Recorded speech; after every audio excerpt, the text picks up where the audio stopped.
अस्सलाम वालेकुम, आदाब। मैं हूं मोहसिन और आप देख रहे हैं बीबीएन न्यूज़। आइए शुरुआत करते हैं आज के खबरनामे की और नजर डालते हैं हेडलाइंस पर। योगी हुकूमत ने यूपी के मदारिस के सर्वे का दिया हुक्म। सदर मजलिस असदुद्दीन ओवैसी ने कहा, ये सर्वे नहीं बल्कि छोटा एनआरसी है।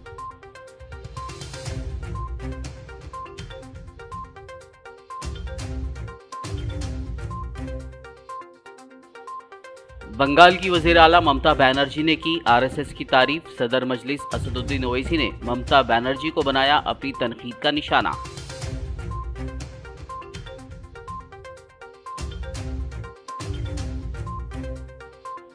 मरकजी वजीर फाइनेंस निर्मला सीतारामन 3 दिन के दौरे पर आज शाम पहुंची तेलंगाना। कामारेड्डी और जहीराबाद हलके में मरकज की स्कीमों पर अमलवारी का लेंगी जायजा।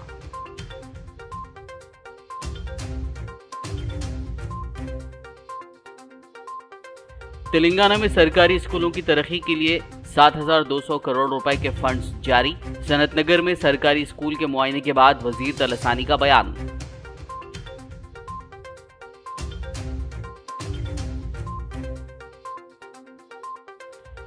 तेलंगाना में मुख्तलिफ महकमेजात की 28,000 मुलाजमतों को पुर करने जारी किया जाएगा नोटिफिकेशन। संगारेड्डी में नए पेंशन कार्ड्स की तकसीम के मौके पर वजीर हरीश राव का खिताब।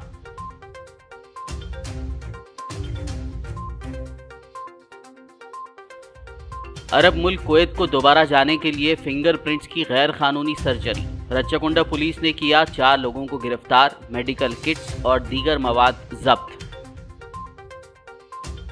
और अब खबरों की तफसील। उत्तर प्रदेश में योगी हुकूमत की जानिब से मदारिस के सर्वे के हुक्म पर सदर मजलिस असदुद्दीन ओवैसी ने अपना शदीद रद्द-ए-अमल जाहिर किया। उन्होंने हैदराबाद में मजलिस के सदर दफ्तर दारुस्सलाम में मीडिया से बात करते हुए कहा कि सभी मदारिस आर्टिकल 30 के तहत हैं, फिर यूपी हुकूमत ने सर्वे का हुक्म क्यों दिया? ये कोई सर्वे नहीं है बल्कि ये एक छोटा एनआरसी है। क्या रेगुलेट करेंगे आप? जो मदरसा बोर्ड के तहत उत्तर प्रदेश में वो आपके रिकॉर्ड है। ये मदरसे से, ये जो प्राइवेट मदरसे हैं जो मदरसा बोर्ड से रिकॉग्नाइज नहीं है, जो आर्टिकल 30 के तहत उनको राइट है, आप क्यों करेंगे सर्वे उनका? आपको क्या राइट है करने का? क्यों करेंगे आप? बंद थोड़े कराया जा रहा है। नहीं, आप सर्वे गवर्नमेंट की जानकारी में क्यों जानकारी करेंगे आप? इसमें कुछ क्या आपके सामने नहीं, आपके सामने मदरसे चल रहे हैं, आप क्यों शक करते हो मदरसों को? आपके दिमाग में बात बैठी हुई है शक करना। आपके कल एक ऑर्डर, आप सर्वे करके बोलेंगे नहीं यहाँ पर नमाज नहीं पढ़ो मदरसे में, आप कहेंगे नहीं कुरान मत पढ़ो। अरे भाई ऑर्डर जारी कर दो ना, बोल दो, तुम सब बोल दो क्या मुसलमान नहीं है। ये करना चाह रहे मकसद आप हरास करना चाह रहे मुसलमानों को। लेकिन जो रिकॉग्नाइज मदरसे हैं सर, रिकॉग्नाइज मदरसे की बात नहीं कर रहा हूँ। मदरसा एजुकेशन बोर्ड अलग है, ये प्राइवेट मदरसे हैं जो भारत के संविधान के आर्टिकल 30 के तहत मुझे खोलने का पूरा इख्तियार हासिल है। आप उसमें इंटरफेयर नहीं हो सकते, आपको कोई राइट नहीं सरकार को इंटरफेयर करने का। उसमें आप क्यों करेंगे? क्या पैसे ले रहे, क्या आपसे कुछ ले रहे कर रहे? ये मदरसा हमारा है। आप ये छोटा एनआरसी है, मैं तो कहूँगा ये नहीं सर। अगर चाहे उसमें ये भी कहा गया है कि कई मदरसों में एंटी नेशनल एक्टिविटीज भी होती है। और एंटी नेशनल है, जिहाद के बारे में कहाँ एंटी नेशनल है? बताओ कहाँ एंटी नेशनल है? इतनी बेशर्मी से कह रहे हैं कि हम आज़ादी के 75 साल का अमृत उत्सव मना रहे हैं। जो यही मदरसों ने इस मुल्क को आज़ाद करवाया, आज आप उनको शक की निगाहों से देख रहे हैं। ये आप खराज अकीदत पेश कर रहे हैं, होमेज पेश कर रहे हैं उन मुजाहिदीन आज़ादी को जो इन मदरसों से निकलकर भारत को आज़ाद करवाए थे। बेशर्मी की हद हो गई है। सुनिए, आपको झूठ बोला जा रहा है। सच्चाई ये है कि जो मदरसा एजुकेशन बोर्ड के तहत मदरसे हैं जिसमें पंडित लोग वहां पर मैथ्स और साइंस पढ़ाते हैं, कभी जाकर गाजियाबाद में इंटरव्यू लीजिए, 2-2 साल से तनख्वाह नहीं मिल रही उन लोगों को, 2-2 साल तनख्वाह नहीं मिल रही उन लोगों को, तनख्वाह नहीं दे रहे आप। वो तनख्वाह क्यों नहीं दे रहे आप ये प्राइवेट मदरसों पे आप आ गए जो मदरसा बोर्ड से ताल्लुक ही नहीं है। अरे जो मदरसा बोर्ड में है उनको तनख्वाह तो दो तुम। ना सेंट्रल मोदी गवर्नमेंट दे रही है, ना योगी गवर्नमेंट तनख्वाह दे रही है उनको, वहाँ जो टीचर्स पढ़ा रहे हैं। ये प्राइवेट मदरसे हैं, आप क्यों सर्वे करेंगे? आपका मकसद एक ही है कि हरास करना, मुसलमानों को, इस्लाम को बदनाम करना, जो आप नफरत करते हैं। कल आप ऑर्डर पास कर दो ना भाई, कुरान नहीं मत पढ़ो, नमाज मत पढ़ो, यही करना चाह रहे हैं आप। आपका मकसद यही है। बंगाल की वज़ीर आला ममता बनर्जी की जानिब से एक बार फिर आरएसएस की तारीफ किए जाने पर सदर मजलिस असदुद्दीन ओवैसी ने ममता बनर्जी को अपनी तनकीद का निशाना बनाया। वाज़ेह हो कि इससे पहले साल 2003 में भी ममता बनर्जी ने आरएसएस को देशभक्त करार दिया था। 3 में उन्होंने उनको पेट्रियट कहा था और आरएसएस ने उनको दुर्गा कहा था, और जब चुनाव आ गए तो फिर शुरू हो गई सेकुलरिज्म। अब कह रही हैं कि आरएसएस में अच्छे लोग हैं। हम ममता बनर्जी को बोलना चाह रहे हैं कि कब तक आप भारत के और बंगाल के मुसलमानों की आंखों में धूल झोंकेगी आप? आरएसएस का जो मेंबर होता है, जो सुबह में ओथ लेता है, वो ममता बनर्जी पढ़ के सुनाए। हाँ, ये अलग बात है कि जनियोदारो एक हो रहे हैं तो हम कुछ नहीं कर सकते, मगर ये क्या बात है? आरएसएस को आप तारीफ कर रहे हैं और फिर मुसलमानों को बोलते हैं कि भाजपा को रोकने वोट दो, कि आरएसएस भाजपा में फर्क है कोई? ये अब जो टीएमसी में जो मुसलमान चेहरे हैं, जो टीएमसी में जो लोग हमको उंगलियां उठाते थे, अब बोलो क्या बोल रहे हैं उस बारे में? क्या विकल्प देंगे आप मोदी के बारे में? इसके पीछे क्या मतलब रहेगा सर? क्यों अब सोचते हैं कि ममता ने ऐसा बोला होगा आरएसएस के ऊपर? अब उनको पूछिए। आपने हमसे सवाल किया, उनके बयान पर हम बोल रहे, वो खुद बताएंगी। पहले भी 2003 या 2004 में उन्होंने आरएसएस को तारीफ की थी, आरएसएस की, वो भी रिकॉर्ड है। और आरएसएस ने कहा था कि दुर्गा है ये, तो अचानक ये मोहब्बत पैदा हो गई। तो इसका मतलब है शुरू से मोहब्बत थी, या फिर ईडी का डर? नहीं, शुरू से मोहब्बत थी, मगर हम लोग, हमारे आंखों पर पर्दा पड़ा हुआ है ना सेकुलरिज्म का, हमारे आंखों पर सेकुलरिज्म का पर्दा पड़ा हुआ है। तो अब ये पर्दे हट रहे हैं, लोग देख रहे हैं। बीजेपी के पार्लियामेंट प्रवास योजना के हिस्से के तौर पर मरकजी वजीर फाइनेंस निर्मला सीतारामन आज शाम तेलंगाना के कामारेड्डी शहर पहुंची। वो 3 दिन तक जहीराबाद लोकसभा हलके का दौरा करेंगी। अपने इस दौरे के दौरान वो कामारेड्डी और जहीराबाद लोकसभा हलके में गुरबा की बहबूद के लिए मरकजी हुकूमत की स्कीमों पर अमलवारी का जायजा लेंगी। तेलंगाना के वजीर एनिमल हस्बेंड्री तलसानी श्रीनिवास यादव ने निशानदेही करते हुए कहा है कि सरकारी स्कूलों की तरक्की के लिए वजीर आला के चंद्रशेखर राव की पहल पर 7,200 करोड़ रुपए के फंड्स जारी किए गए हैं। वजीर तलसानी ने आज सनत नगर असेंबली हल्के के पद्मा राव नगर में सरकारी स्कूल का मुआयना किया। इस मौके पर मीडिया से बात करते हुए उन्होंने कहा कि इन फंड्स के जरिए सरकारी स्कूलों में बेहतर इंफ्रास्ट्रक्चर की फराहमी को यकीनी बनाया जा रहा है। గౌరవ ముఖ్యమంత్రి గారు రాష్ట్ర వ్యాప్తంగా ఉన్నటువంటి మరి ప్రభుత్వ పాఠశాలలకు సంబంధించి సుమారు 7,200 కోట్ల రూపాయలు శాంక్షన్ చేయడం జరిగింది. దీంట్లో ఈ సంవత్సరం ఒక 35%, నెక్స్ట్ ఇయర్ ఒక 35%, ఆ తర్వాత 30%. స్కూల్స్ అన్నీ బ్రహ్మాండంగా ఉండాలి. హైజీనిక్ కండిషన్లో క్లాస్ రూమ్స్ కావచ్చు, బాత్రూమ్లు కావచ్చు, టాయిలెట్స్తో పాటు వాటర్ ఫెసిలిటీ, ఎలక్ట్రిసిటీ, ఫర్నిచర్, దీంతో పాటు గ్రీన్ చాక్ బోర్డ్. రెండోది ప్రిన్సిపల్ గారు, హెడ్ మాస్టర్ కావచ్చు, ప్రిన్సిపల్ కావచ్చు, వారి స్టాఫ్.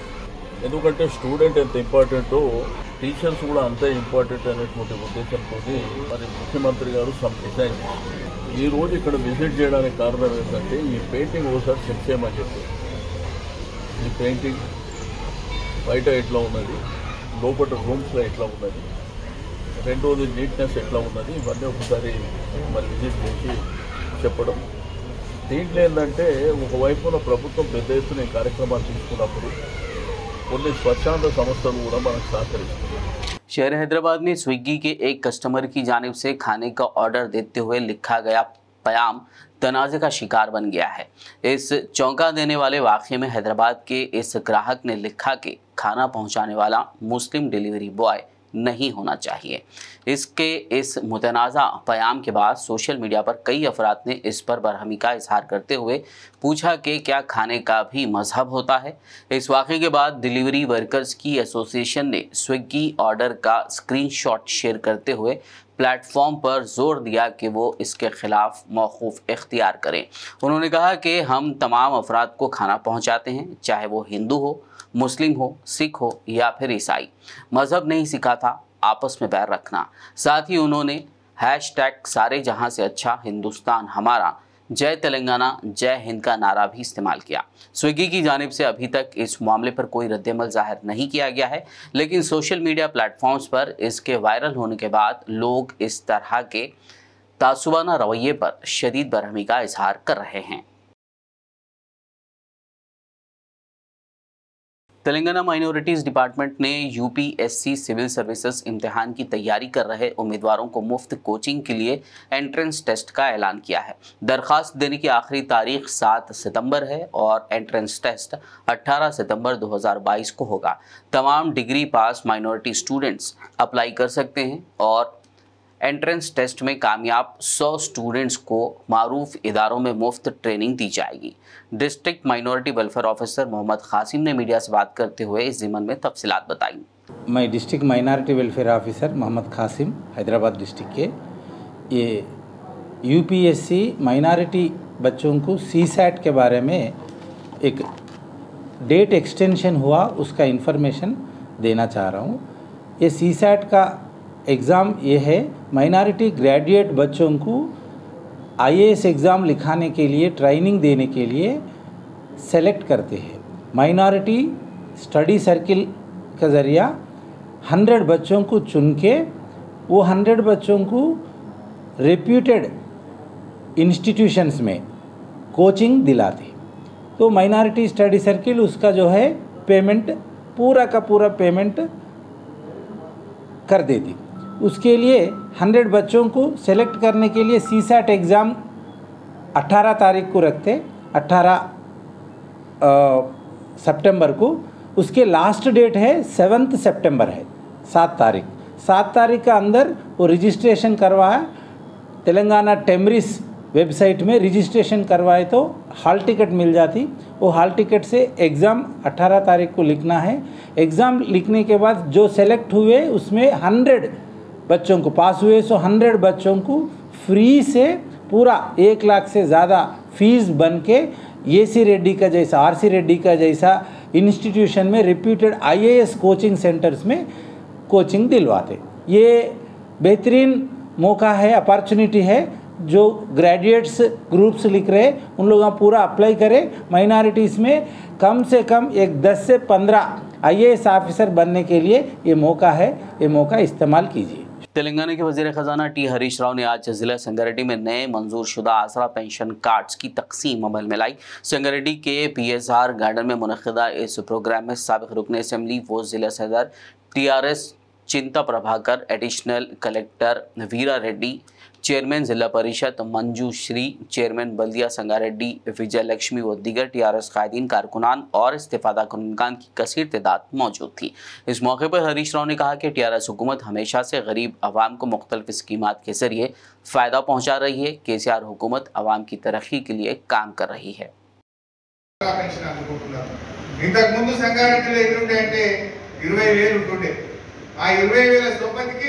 ఇప్పుడు మరో 5,300 కలిపి కొత్త పెన్షన్లు ఇచ్చే కార్యక్రమాన్ని మనం స్టార్ట్ చేసుకున్నాం। ఇవాళ మీ అందరికీ పెన్షన్ కార్డులు ఇస్తాం। కొత్తగా మంచి డిజిటల్ కార్డు ఒకటి తయారు చేసి పెన్షన్దారులకు అందజేస్తున్నాం। ఈ 1వ తారీఖు తర్వాత మీకు పెన్షన్ డబ్బులు మీ పోస్ట్ ఆఫీస్లో, మీ బ్యాంకులో పడి మీ ఫోన్కు మెసేజ్ కూడా వస్తుంది। సో నెల నెల పోయి మీరు డబ్బులు తెచ్చుకోవచ్చుగా। ఏ నెలకు ఆ నెల 2016 రూపాయలు వస్తాయి। వికలాంగులైతే 3016 వస్తాయి। మా చింత ప్రభాకర్ గారు ఒక మాట అంటుండ్రు, అన్న మంచిగానే 5300 వచ్చినాయి, సంతోషం, కానీ అక్కడొక్కటి ఇక్కడొక్కటి మిగిలింది, ఇంకొక 500 1000 అయితే ఇక నా కాన్స్టిట్యూన్సీ లో ఒక్క మనిషి ఉంటాడు, ఇంకొక 500 పెన్షన్ కావాలని ప్రభాకర్ గారు అడుగుతా ఉన్నారు। 25000 ఇచ్చిన వాళ్ళు ఇంకొక 1000 ఇయ్యమా? ఒక్కరు కూడా మిగలకుండా ఇంకా ఏంటంటే ఒకరో ఇద్దరో ఊరికి ముగ్గురో నలుగురో బై ఛాన్స్ తప్పిపోతే తప్పకుండా వాళ్ళకు కూడా ఇస్తారు। మా మనోజ్ కూడా ఒక మాట అన్నాడు, కొంతమంది వద్దంటున్నారన్నా, కొంతమంది జర పైసలు బాగున్న వాళ్ళకి వచ్చింది అవి తీసుకొని కూడా ఊళ్ళో కనుక తీసుకుంటాం, వాళ్ళు వద్దంటున్నారు కదా అంటున్నాడు। తప్పకుండా అట్లా तेलंगाना के वजीर फाइनेंस हरीश राव ने ऐलान किया है कि मुख्तलिफ महकमे जात की 28,000 मुलाजमतों को पूर करने के लिए हुकूमत तकर्रूरी के नोटिफिकेशन जल्द जारी करेगी। उनमें ग्रुप 4 और असातिज़ा की 9,000 मुलाजमतें भी शामिल हैं। हरीश राव ने संगारेड्डी में पेंशन कार्ड्स तकसीम करने के बाद मुनक़िदा तकरीब से खिताब में कहा कि जारिया साल 91,000 मुलाजमतों को पूर करने के वज़ीर आला के चंद्रशेखर राव के वादे के हिस्से के तौर पर हालिया महीनों में 50,000 मुलाजमतों को पूर करने के लिए नोटिफिकेशन जारी किए गए हैं। वजीर हरीश राव ने कहा कि इसके बरक्स मरकजी हुकूमत हर साल 2 करोड़ लोगों को रोज़गार फराहम करने के अपने वादे को पूरा करने में नाकाम रही है। उन्होंने कहा कि मरकज़ ने गुज़िश्ता 8 सालों में बेरोज़गारों को मुकम्मल तौर पर नज़रअंदाज कर दिया है। ఉద్యోగాలు నింపుతామని చెప్పినాం. 80,000లో ఇప్పటికే 52,000 ఉద్యోగాలకు అనుమతించినాం. రాబోయే ఒక వారం 10 రోజుల్లోగా మిగతా 28,000 ఉద్యోగాలకు అటు డిఎస్సి కానీ గ్రూప్ 4 ఉద్యోగాలు కానీ మొత్తం కూడా అనుమతించి 80,000 ఉద్యోగాలను 100% యుద్ధ ప్రాతిపదికన నింపుతాం. ఇలా టీఆర్ఎస్ ప్రభుత్వం వచ్చినాక గతంలో 130,000 ఉద్యోగాలు నింపాం. ఇప్పుడు మరో 80,000 నింపే ప్రక్రియ జరుగుతుంది. అంటే ఒక 2,10,000 ప్రభుత్వ ఉద్యోగాలు ఇస్తా ఉన్నాం. మరి ఈరోజు అదే కేంద్రంలో ఉన్న బీజేపీ ప్రభుత్వం ఏడాదికి 2 కోట్ల ఉద్యోగాలు ఇస్తామన్నారు. ఎక్కడ పోయినాయి ఉద్యోగాలు? खबरनामे में फिलहाल लेंगे एक ब्रेक। मुलाकात होगी इस छोटे से ब्रेक के बाद।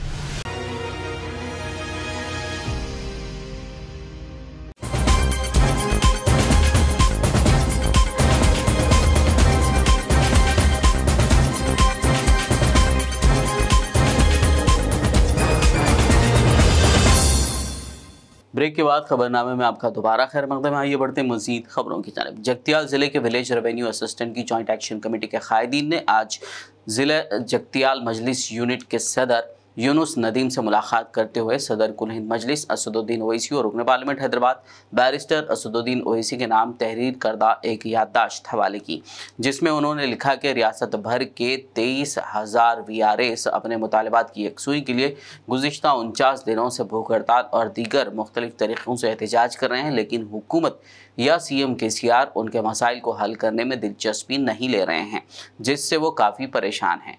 इन VRAs JAC कायदीन ने सदर मजलिस असदुद्दीन ओवैसी से दरख्वास्त की कि वो उनके मसाइल को CM KCR तक पहुंचाते हुए उनके साथ मुनासिब इंसाफ करें, जिस पर यूनुस नदीम ने तयख़ुन दिया कि वो इस याददाश्त को सदर मजलिस तक पहुंचाएंगे। यूनुस नदीम से मुलाकात करने वाले कायदीन में JAC चेयरमैन D गंगाराम, मुआविन chairman Tirupati, general secretary Nagaraju, co convener Mohammad Salman और दीगर मौजूद थे। असदुद्दीन अवैसी साहब की इल्म लाते हुए उनके ज़रिए हुकूमत से नुमाइंदगी करते हुए इनके जायज़ मुतालिबात के लिए आज यहाँ पर कायदीन ने हमसे अपील की है और एक दरख्वास्त दी है, एक याददाश्त दी है, जो हमारे सदर मोहतरम बैरिस्टर असदुद्दीन अवैसी साहब तक पहुँचाने की और अकबरुद्दीन अवैसी साहब तक पहुँचाने की इन्होंने दरख्वास्त की है। इंशाअल्लाह मैं इनको तयक़ुन देता हूँ कि हुकूमत से जो भी जायज़ मुतालिबात है आपके, हम हुकूमत तक पहुँचाने के लिए और बराबर मजलिस इत्तेहादुल मुस्लिमीन हर तबके के लिए और हर महाज पे काम कर रही है। और हमारे सदर मोहतरम बैरिस्टर असदुद्दीन अवैसी साहब ना सिर्फ मुसलमानों की बल्कि हर तबके के लिए आज चाहे वो ऐवान पार्लियामेंट में हो, चाहे ऐवान असम्बली में हो, हमारे अरकान असम्बली बराबर कोशिश कर रहे हैं कि जो भी मजलूम हैं उनकी मदद किया जाए, जिसके भी जो भी परेशानियां हैं जो उन तक पहुंचाई जा रही हैं उसके मुतालिबात को पूरा करने के लिए वो लोग कोशिश कर रहे हैं। इंशाअल्लाह मैं तयक़ुन देता हूं कि इनके जो भी जायज़ मुतालिबात है हमारे सदर मोहतरम तक पहुंचाते हुए इनके मुतालिबात हुकूमत तक पहुंचाने की हम भी दरख्वास्त करेंगे। और इंशाअल्लाह इसके लिए इक़दामात के लिए जो भी हम KCR साहब से भी जो चीफ मिनिस्टर तेलंगाना है उनसे भी हम ख्वाहिश करते हैं, उनसे भी हमारा मुतालिबा है हमारी जमात की तरफ से कि भाई गुज़िश्ता 39 डेज से इनके पूरे जो VRAs के जो ना सिर्फ ये लोग परेशान हैं बल्कि उनके अफराद ख़ानदान भी परेशानी का शिकार हैं, काफ़ी मुश्किलात का सामना करना पड़ रहा है। हमारा मुतालिबा है कि इनके जल्द से जल्द इनके जायज़ मुतालिबात को पूरा किया जाए। अस्सलाम वालेकुम। आरमूर म्यूनसिपल कमिश्नर जगदीश्वर गौड़ ने बताया कि रियासती हुकूमत की जानिब से दिए जाने वाले आसरा पेंशन के लिए आरमूर बल्दिया के तहत नए 1220 लोगों का इंतखाब अमल में लाया गया है, जिनमें कल जुमे की सुबह मुकामी रुकन असम्बली के हाथों नए पेंशन कार्ड्स तकसीम किए जाएंगे। इसके लिए MR गार्डन फंक्शन हॉल में एक तकरीब मुनक़िद की गई है। बल्दी कमिश्नर जगदीश्वर गौड़ ने तमाम काउंसलर्स और अवामी नुमाइंदों को अपने इलाके के नए पेंशनर्स के साथ इस तकरीब में शिरकत करने की ख्वाहिश की है। 9:30 निमिषాలకు గౌరవ ఎమ్మెల్యే చేతుల మీదుగా పంపిణీ కార్యక్రమం ఉంటుంది. ఇందులో వార్డ్ వైజు గౌరవ కౌన్సిలర్స్ మరియు వారి అధ్యయనంలో వార్డులో శాంక్షన్ అయిన వారిని బిల్ కట్టర్ సాయంతో తీసుకొని వచ్చి ఎంఆర్ గార్డెన్స్కు 9:30 రావాల్సిందిగా ప్రతి ఒక్కరికి పేరున విజ్ఞప్తి చేస్తున్నాం. కార్యక్రమానికి ముఖ్యంగా గౌరవ కౌన్సిలర్స్ మరియు రాజకీయ నాయకులందరూ వచ్చి ఈ యొక్క కార్యక్రమాన్ని విజయవంతం చేయాల్సిందిగా కోరుతున్నాం. इब्राहिमपट्टनम में फैमिली प्लानिंग ऑपरेशन के दौरान 4 खवातीन की मौत पर अफसोस का इजहार करते हुए आज जुमेरात को आदिलाबाद के रिम्स अस्पताल में बीएसपी पार्टी की क़यादत में एहतजाजी प्रोग्राम मुनक़्क़िद किया गया। इस दौरान बीएसपी ज़िला सदर जी महेंद्र ने कहा कि केसीआर हुकूमत सरकारी अस्पतालों में सहूलियात की फरहमी में बुरी तरह नाकाम हो गई है। उन्होंने रियासती हुकूमत के ख़िलाफ़ नारे भी लगाए और कहा कि रियासती महकमे सेहत को चाहिए कि वो इस वाक़े की जिम्मेदारी कबूल करें। उन्होंने वज़ीर सेहत से इस्तीफ़े का भी मुतालबा किया। జనులను ఈ పేద వర్గాలను ప్రభుత్వం కావాలని కుట్రపూరితంగా విద్యను వైద్యాన్ని నిర్లక్ష్యం చేస్తూ ఈ ప్రభుత్వం కుట్రపూరితంగా ఈ పాలన సాగిస్తూ ఉన్నది. ఒక పక్క ఈ రాష్ట్రంలో వైద్య సౌకర్యాలు లేక విద్యా సౌకర్యాలు లేక ఎక్కడికక్కడ జనాలు చనిపోతూ ఉంటే ఈ రాష్ట్ర ముఖ్యమంత్రి పరాయి రాష్ట్రాలకు వెళ్ళి పరామర్శలు చేస్తూ ఉన్నాడు, పర్యటనలు చేస్తూ ఉన్నాడు. ఈ ముఖ్యమంత్రి ఒకటే చెప్తా ఉన్నాం, బహుజన్ సమాజ్ పార్టీ మీకు బుద్ధి చెప్పబోతుంది. మీ పాలనను ఈ రాష్ట్ర ప్రజలందరూ గమనిస్తూ ఉన్నారు. వెంటనే ఈ ప్రభుత్వం ఇకనైనా సోయి తెచ్చుకొని ఈ పేద కుటుంబాలకు న్యాయం జరగాలని, అదేవిధంగా ప్రభుత్వ హాస్పిటల్ అన్నింటిలో కూడా సౌకర్యాలు కల్పించాలని ఈ ఘటనకు బాధ్యత వహిస్తూ వైద్య ఆరోగ్య శాఖ మంత్రి ముఖ్యమంత్री వెంటనే రాజీనామా చేయాలని చెప్పేసి हैदराबाद नारकोटिक्स एनफोर्समेंट विंग ने सोशल नेटवर्किंग के जरिए ड्रग्स की स्मगलिंग के सनसनीखेज नेटवर्क यानी डार्क वेब का पर्दाफाश किया है। हैदराबाद नारकोटिक्स एनफोर्समेंट विंग ने इस सिलसिले में 2 इंटर स्टेट ड्रग पेडलर्स को गिरफ्तार करने के साथ ही मजीद 6 ड्रग पेडलर्स और 30 कस्टमर्स को भी पकड़ा है। पुलिस ने उनके पास से 140 ग्राम चरस, 1450 ग्राम गांजा, 184 LSD बोल्ट्स, 10 ग्राम MDMA और 7 मोबाइल फ़ोन जुमला मालियत 9 लाख रुपए की अशिया जब्त कर ली। सिटी पुलिस कमिश्नर CV आनंद ने एक प्रेस मीट करते हुए केस की तफसीलात बताई। बैन रियासत गिरोह को पकड़ा गया है। ये डार्क वेब के जरिए नारकोटिक ड्रग्स को बेच रहे हैं। इनको हमारे हैदराबाद नारकोटिक्स एनफोर्समेंट विंग वाले बहुत ही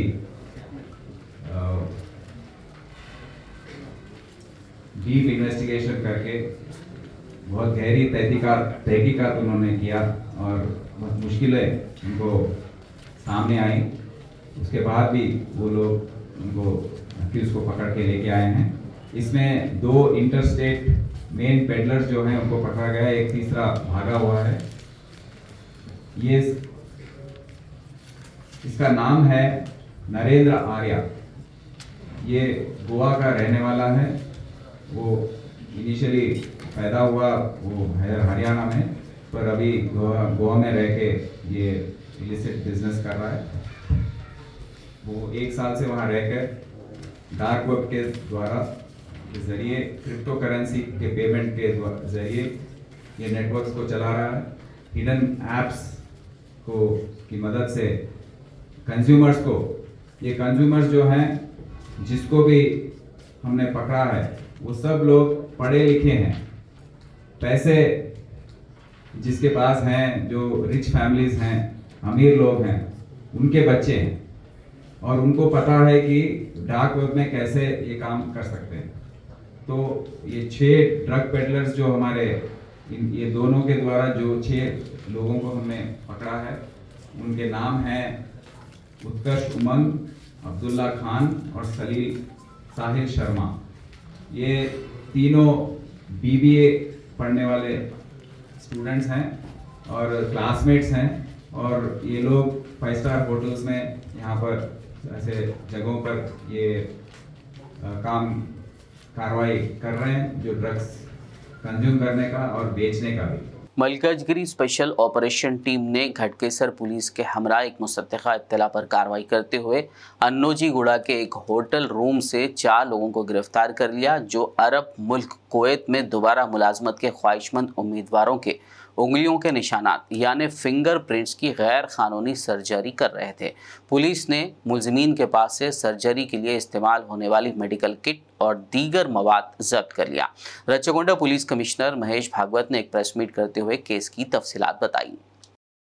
वीज़ा एक्सपायरी या वीज़ा कंडीशन वायलेट करने के कारण से जिनको कुवैत से वापस भेजा है इंडिया को, ऐसे लोगों के फिंगर टिप्स पे सर्जरी करके वो जो फिंगर टिप्स जो म्यूटिलेट हो जाते, वो पीरियड में उनको दोबारा दूसरा एड्रेस देके, दूसरी आइडेंटिटी देके उनका फिर से वीसा बना के कुवैत वापस भेजने वाले एक गिरोह का हमने पर्दाफाश किया है। एक कृष्णा डायग्नोस्टिक तिरुपति में, वहाँ पे एक्सरे टेक्नीशियन का काम इसने किया है। इसका साथी जो है सागाबाला वेंकट रमना, ये सुंडुपल्ली विलेज कड़प्पा का है और ये basically anaesthesia technician DBR hospital Tirupati में काम करता है। ये दोनों मिलके ये जो कुवैत से जो लोग वापस आ रहे हैं, जिनका वीजा एक्सपायर हुआ करके जिनको वापस भेजा है और उनको वापस काम के लिए कुवैत जाना है या फिर वीजा के टर्म जो वायलेट किए करके वापस भेजा है, ऐसे लोगों को ये लोग कांटेक्ट करके उनके फिंगर टिप्स के ये लोग सर्जरी करते हैं और वो फिंगर टिप्स पे सर्जरी करने के बाद कुछ दिन तक स्टिचेस रहते हैं। स्टिचेस निकलने के बाद कुछ दिन तक सही से फिंगरप्रिंट्स नहीं आते, वो पीरियड में ये लोग अपना आइडेंटिटी चेंज करके दूसरे नाम, दूसरा एड्रेस करके ये लोग दोबारा अपने आइडेंटिटी चेंज करके वीजा के लिए अप्लाई करते हैं और विदेश चले जाते हैं। इस गैंग ने जो है अभी तक हमने 4 लोगों को जो अरेस्ट किया, उसमें ये जो 2 लोग हैं कि जो लोग सर्जरी कर रहे हैं और 2 लोग जो पकड़े गए जिन्होंने ऑलरेडी अपने फिंगरप्रिंट पे सर्जरी की है और वो कुवैत से वापस आए हैं, उनको दोबारा कुवैत जाना, इसलिए ये तरीका उन्होंने अपनाया है। ये जो गैंग है 2 लोगों का जो सर्जरी करते हैं, इन्होंने इससे पहले राजस्थान में 2 लोगों को, केरला में 6 लोगों को और यहाँ आंध्र प्रदेश में 3 लोगों की उंगली पे इस तरह की सर्जरी करके उनसे 25,000 से ज़्यादा अमाउंट एक आदमी से इन्होंने लिए हैं। और इसमें से अभी तक कौन कौन कुवैत वापस चले गए उसके बारे में अभी हम लोग को इन्वेस्टिगेशन करना उसका बाकी है। ये जो गैंग हमने अरेस्ट की है उनके पास से ये सर्जरी करने का पूरा सर्जिकल इंस्ट्रूमेंट्स, पूरे मेडिसिन वगैरह हमें मिले हैं, इनके सेलफोन भी हमें मिले हैं। लोगों को बेसिकली ये जो तरीका है कि गलत तरीके से लोगों को बाहर भेजना, इसे ह्यूमन स्मगलिंग कहते हैं। और इसमें जो आदमी बाहर जाता है वो खुद भी एक्यूज है, वो भी आरोपी है, क्योंकि वो पूरी तरीके से वो खुद ही ये रैकेट का एक हिस्सा बन चुका है। इसलिए हमने अभी जो 2 लोग अरेस्ट किए जिन्होंने सर्जरी करवाई, उनका यही कारण है ह्यूमन स्मगलिंग का। टोटल 4 लोगों को भी हमने हिरासत में लिया है। ये अच्छे काम को अंजाम देने वाले हमारे स्पेशल ऑपरेशन टीम मलकाजगिरी और हमारे घटकेसर के इंस्पेक्टर और उनकी टीम, इन सबको मैंने कैश रिवार्ड से नवाजा है। काफी अच्छा काम हमारे एसओडी टीम ने किया है। धन्यवाद। जिले निर्मल के शहर भैंसा में गणेश फेस्टिवल के पुरअमन इनेकाद के लिए महकमे पुलिस की जानिब से मुमकिना बंदोबस्त किया गया है। भैंसा एडिशनल एसपी किरण खरे की क़यादत में आज भैंसा शहर में पुलिस एहलकारों की बाइक रैली निकाली गई, जिसका मकसद आवाम को ये बताना था कि किसी भी हंगामी सूरत हाल पर काबू पाने के लिए भैंसा पुलिस 24 घंटे दस्तयाब है। इस मौके पर एएसपी किरण खरे ने मीडिया को बताया कि तमाम गणेश मंडलियों के जिम्मेदारान और डीजे साउंड सिस्टम के मालिकान को पुलिस का ताउन करते हुए महकमे पुलिस की जानिब से दी गई हिदायत के मुताबिक ही 2 साउंड सिस्टम लगाने को कहा गया है, जबकि हिदायत की खिलाफ वर्जी पर सख्त से सख्त कानूनी कार्रवाई की जाएगी। उन्होंने कहा कि गुज़िश्ता 2 सालों में भैंसा और मुधोल में अच्छा माहौल बना है और सभी मजहबी त्योहारों में तमाम लोगों का ताउन मिल रहा है। के लिए जो बंदोबस्त है उसके लिए भैंसा पुलिस की तरफ से खुद इंतजाम यहाँ पे किए गए। इसी के अंदर भैंसा शहर की बात की जाए तो बटालियन का टोटल 100 फोर्स यहाँ पे अवेलेबल है। साथ में बाहर से अदर डिस्ट्रिक्ट से स्पेशल पार्टी ऐसे एक स्पेशलाइज फोर्स अराउंड 200 मेंबर्स यहाँ पे भैंसा में 24/7 अवेलेबल यहाँ पे रहेगा। और साथ में और भी ज़रूरत पड़ती है तो और भी फोर्स यहाँ पे बुलाया जाएगा। आज भैंसा टाउन में पुलिस की तरफ से यहाँ पे बाइक रैली को ऑर्गेनाइज किया गया है। इसी के अंदर ये सभी लोगों को कॉन्फिडेंस दिखाने के लिए कि जो भी भैंसा में कोई सिचुएशन है उसको हम पीसफुली डील कर सकते हैं। और सारे लोगों की तरफ से चाहे हिंदू हो या मुस्लिम कम्युनिटी हो सभी लोगों की तरफ से पुलिस को अच्छा कोऑपरेशन मिल रहा है। तो हम चाहते हैं पुलिस की अपील सभी लोगों को करता है कि ट्रेडिशनल और यूनिक तरीके से आप पीसफुली ये सेलिब्रेट करें। और किसी भी तरह का कोई इशू होता है कोई भी प्रॉब्लम है तो बिल्कुल पुलिस को आप जल्दी से बताइए। निर्मल पुलिस की तरफ से और भैंसा पुलिस की तरफ से डिसीजन लिया गया है जो भी फेस्टिवल है सारे फेस्टिवल के एक जैसा सेम परमिशन रहेगा। तो उसी के अंदर हमने लिया है कि लास्ट टाइम दुर्गा में और अम्बेडकर के टाइम पे जो परमिशन पुलिस की तरफ से दिए गए थे सेम परमिशन इस बार भी और आने वाले हर फेस्टिवल के लिए सेम रहेगा। तो इसी के अंदर सुप्रीम कोर्ट गाइडलाइंस के अनुसार डीजे साउंड सिस्टम को किसी भी तरह का परमिशन पुलिस की तरफ से नहीं रहेगा। लेकिन एक प्रॉपर अच्छी तरीके से सेलिब्रेशन करने के लिए पुलिस की तरफ से 2 loud speaker 2 sound boxes with 700 watts amplifier को हमने परमिशन दे दी है। तो लेकिन इसमें किसी भी तरह का ऊफर्स या एक्स्ट्रा बॉक्सेस या बड़े साउंड बॉक्सेस के लिए परमिशन नहीं है। हम चाहते हैं कि सभी लोग सभी मंडल ऑर्गेनाइजर्स और साथ में डीजे ओनर्स इसमें पुलिस को कोऑपरेट करें। एक भैंसा में जो अच्छा माहौल यहाँ पे बदल रहा है एक अच्छा एनवायरनमेंट एक सेफ्टी एनवायरनमेंट यहाँ पे तैयार हो रहा है उसको कंट्रीब्यूट करने के लिए सभी लोग कोऑपरेट करें। फिर से एक बार मैं सभी लोगों को पूरी हिंदू कम्युनिटी को भैंसा पुलिस की तरफ से गणेश के सेलिब्रेशन के लिए गणेश फेस्टिवल के लिए शुभकामनाएं। तेलंगाना के मुत्तहिदा आदिलाबाद जिले में माओनवाजों की सरगर्मियों में इजाफा हो गया है। जिले के 2 मंडलों के जंगलाती इलाके में पुलिस की तलाशी कार्रवाई जारी है। एक हफ्ता कबल बम को नाकारा बनाने वाले स्क्वाड ने तेलंगाना महाराष्ट्र सरहद पर कैलाश टेकरी के करीब एक ग्रेनाइट का पता लगाया था, जिसके बाद से चौकसी इख्तियार की जा रही है और जिले के जंगलाती इलाके की तलाशी का काम जारी है। गणेश पंडाल में बिजली का झटका लगने से एक 15 साल लड़के की मौत हो गई। ये वाक़या तेलंगाना के ज़िले संगारेड्डी के लिंगमपल्ली गांव में पेश आया।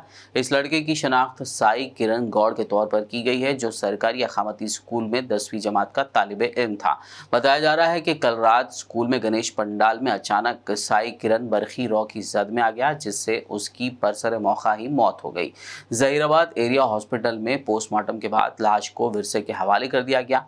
मुतवफ़ी के अहल खाना ने इल्ज़ाम आयद किया कि स्कूल इंतजामिया की लापरवाही से उनके इकलौते लड़के की जान चली गई। उन्होंने हुकूमत से इंसाफ का मुतालबा किया।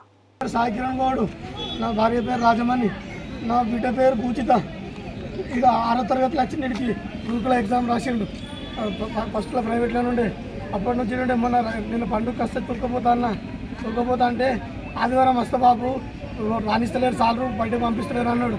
బయటకు పంపిస్తలే అంటే మొన్న రాకెట్ల పండుగ నాడు వస్తే నా కొడుకు మా బిడ్డను తోలుకొని వచ్చి రాకెట్ కట్టించిన గణపతి పెడతామంటారు సాలరు మనిషికి పైసలు ఇవ్వమంటారు అని అన్నాడు.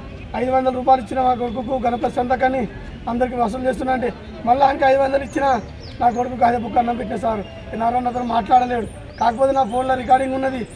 హౌస్ మాస్టర్ మాట్లాడింది నిన్న.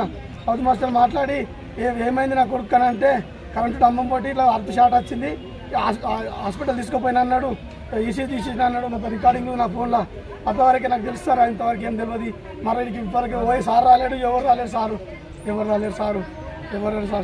तेलंगाना स्टेट वक्फ बोर्ड के एक आउटसोर्सिंग मुलाजिम मोहम्मद अली अहमद, जो बुलंद पहाड़ों को सर करने के माहिर भी हैं, को माउंट एवरेस्ट को सर करने के लिए मुंतखब किया गया है। अप्रैल 2023 में होने वाले इस इवेंट के लिए मोहम्मद अली अहमद माउंटेनियर एक स्पॉन्सर की तलाश कर रहे हैं, जो इस इवेंट के अखराजात बर्दाश्त कर सके और उन्हें माउंट एवरेस्ट को सर करने का मौका फराहम कर सकें, ताकि वो दुनिया के सबसे बुलंद माउंट एवरेस्ट पर भारत का तिरंगा लहराते हुए रियासत तेलंगाना और मुल्क का नाम रोशन कर सकें। अस्सलामुअलैकुम रहमतुल्लाहि व बरकातुहू। मैं Ali Ahmed, mountaineer world record holder I am from Nizamabad district Bodhan mandal, एक मैं छोटे विलेज का हूँ। अभी मैं प्रेजेंट वक्फ डिपार्टमेंट में आउटसोर्सिंग में जॉब कर रहा हूँ। मैं माउंटेनर हूँ। ऑलरेडी मैं कई इवेंट्स को पार्टिसिपेट किया, ऑस्ट्रेलिया इंडियन माउंटेन्स के मेडल विनर हूँ मैं वाटरफॉल ड्रॉपलिंग में। अभी मैं वर्ल्ड हाईएस्ट माउंटेन को सेलेक्ट हुआ, बट मेरे पास कोई स्पॉन्सर नहीं है।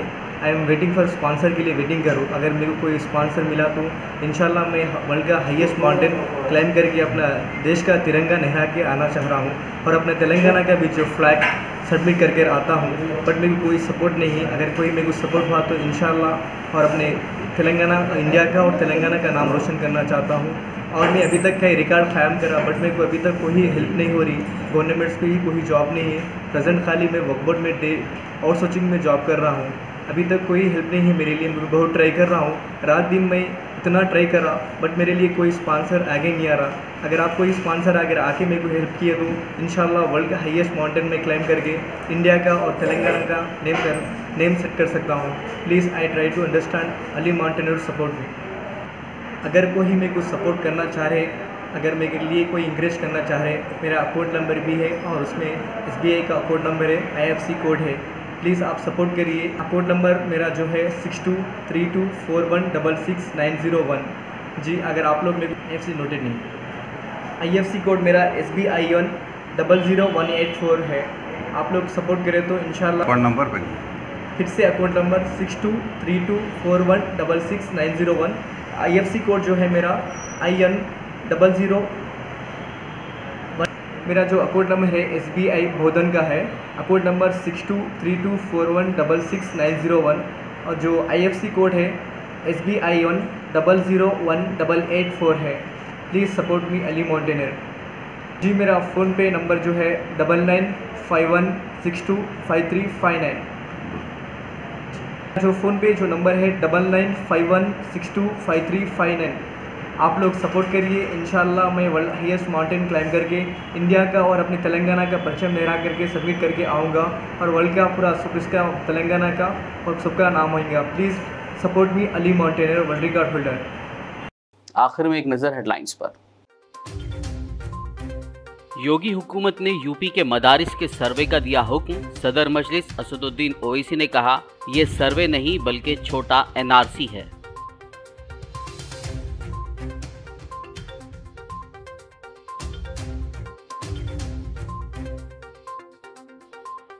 बंगाल की वज़ीर आला ममता बनर्जी ने की RSS की तारीफ। सदर मजलिस असदुद्दीन ओवैसी ने ममता बनर्जी को बनाया अपनी तनकीद का निशाना।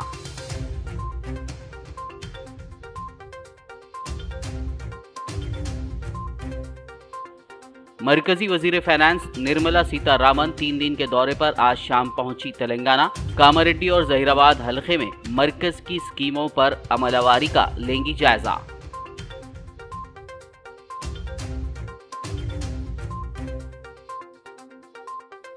तेलंगाना में सरकारी स्कूलों की तरक्की के लिए 7,200 करोड़ रुपए के फंड्स जारी। सनतनगर में सरकारी स्कूल के मुआयने के बाद वजीर तलसानी का बयान।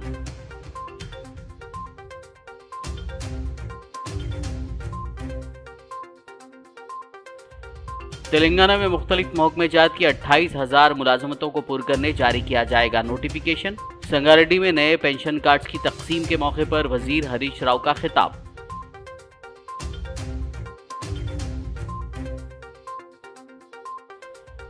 अरब मुल्क कुवैत को दोबारा जाने के लिए फिंगरप्रिंट्स की गैर कानूनी सर्जरी। रच्चाकुंडा पुलिस ने किया 4 लोगों को गिरफ्तार। मेडिकल किट्स और दीगर मवाद जब्त।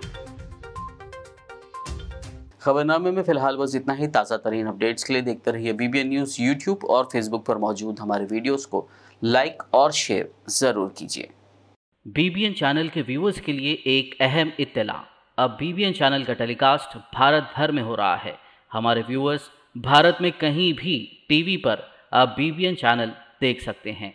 स्क्रीन पर BBN चैनल की टेलीकास्ट डिटेल्स दस्तयाब हैं। इसके अलावा भारत भर में किसी भी एरिया में अगर आप BBN चैनल देखना चाहते हैं तो आप अपने केबल ऑपरेटर को इसके लिए कह सकते हैं।